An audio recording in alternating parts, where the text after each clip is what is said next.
આખો દિવસ ઘરની બહાર પડેલી ખાલી રેકડી પર કેમ બેસતા હશે તે જાણવા હું ઉત્સુકતાથી દાદાની નજીક ગઈ અને મેં ઉષ્માભર્યું અસ્સલામ વાલેકુમ કહ્યું.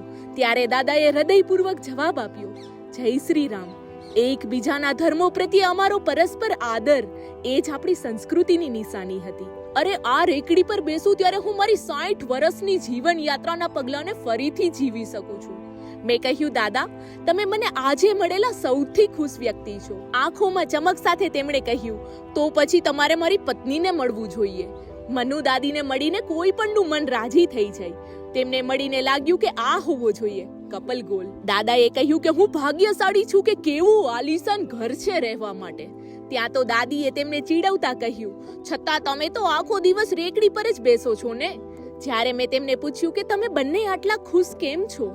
અમે મુશ્કેલીઓનો સામનો કર્યો છે, પરંતુ અમે તેમનો સામનો સાથે કર્યો છે. ખાલી પેટે પ્રેમ ના થાય અને ખાલી ખિસ્સે મજા ના થાય. આ બંને વાતો પર હવે મને શંકા થવા લાગી. તેમના આનંદમાં વધારો કરવા હું નેચરલ નેસ્ટની રાશન કીટ સાથે પરત ફરી. તેમના હાવભાવે પહેલેથી જ આનંદી ક્ષણોને વધુ જાદુઈ બનાવી દીધી. દાદાની નજર જુવાર તરફ હતી.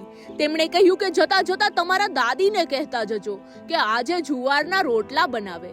જ્યારે તમારી પાસે આનંદી જીવનસાથી હોય ત્યારે ખુશી સહેલી બની જાય છે.